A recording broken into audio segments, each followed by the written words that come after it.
en direct. Place de la République, ça tombe bien, c'est un peu le sujet du jour, avec Alexandre Bollot, alias Mirabeau.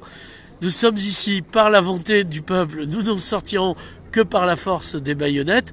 On te souhaite de ne pas mourir de la syphilis comme lui, mais tu ne culbutes pas des jeunes filles sans préservatif comme lui, donc tu auras peut-être une meilleure chance. Alors, qu'est-ce que je veux dire pourquoi on fait... Je tiens à préciser à tes auditeurs que je ne passe pas ma vie sur mon portable. Voilà. Je cherche juste à partager ton direct sur mon propre profil. Voilà, comme tu as fait, tu es efficace. Ah, si tous les interviewés étaient comme toi. Donc pour dire, Alexandre Bollot, on te revoit juste avant le débat que nous organisons le 23 janvier à 18h30 au cinéma Le Castillet. Un débat où tu es invité parce que on a appris, parce que nous on est très débat, que France 3, France Bleu en a organisé un, mais à Montpellier, et avec toi, parce qu'il paraît que tu n'as pas tes papiers, que tu es un fake candidat. Alors pourquoi? Écoute, jusqu'à preuve du contraire, j'ai mes papiers, je suis candidat, j'ai déposé ma candidature à la préfecture, mais effectivement, j'ai pas eu la chance d'être invité par le service public local. Alors comment tu l'as su? Est-ce qu'ils t'ont dit, toi, tu pues de la bouche Ah non, j'ai appris ça par ton intermédiaire, Nicolas. Ah ouais, tu savais pas. J'ai vu sur ton Facebook que tu avais lancé une pétition pour les petits candidats, afin qu'ils puissent se joindre à ce débat dit démocratique, mais qui ne l'est pas, la preuve en est, vu qu'on n'invite que les candidats qui sont soutenus par un parti politique national. Alors, pour moi, il n'y a pas de petits candidats, Alexandre, je peux te le dire, parce que... Alors, je ne le dirai jamais en public, je crois à la démocratie. Et dans la démocratie, à la limite, on devrait faire la discrimination positive s'il y a des petits candidats pour qu'ils puissent s'exprimer plus, parce que justement, le public n'a pas eu le temps d'assimiler ce qu'il propose par rapport à ceux qui sont déjà en place ou ceux qui ont déjà une puissance de médias à leur disposition. Donc tu vois jusqu'où...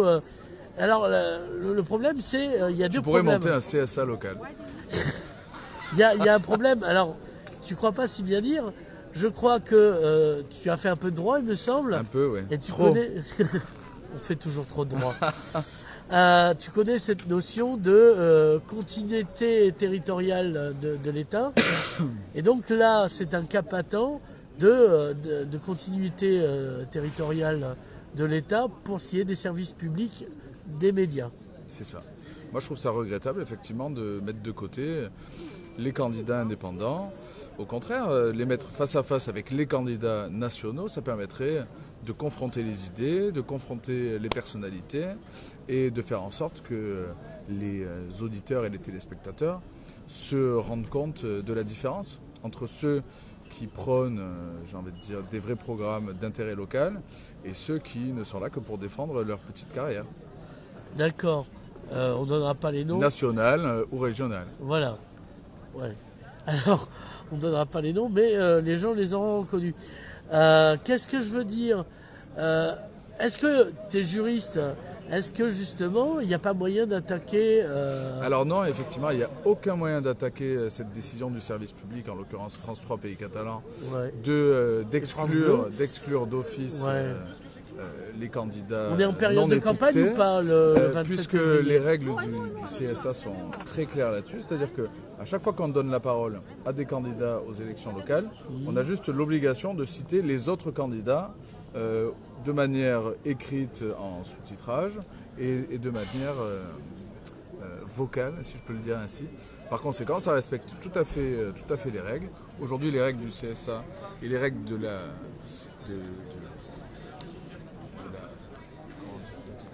droit de la presse font que malheureusement il n'y a aucun moyen de recourir à cette décision. Mais écoutez, on aura l'occasion de débattre avec ces mêmes candidats lors du 28 janvier au cinéma. Non, 23. Du 23 janvier. Ne les enduis pas d'erreur. Le Castillet, il n'y a que 150 places. Ça sera filmé. On aura l'occasion d'échanger lors de multiples autres débats, celui de Via Occitanie où l'ensemble des candidats sont invités. Et puis finalement, ça donnera l'occasion de les faire découvrir aux auditeurs. Alexandre Bollot, merci. Demain, j'aurai la joie d'avoir Caroline Fang de la Ligue Alternative et je ne désespère pas d'avoir Olivier Amiel.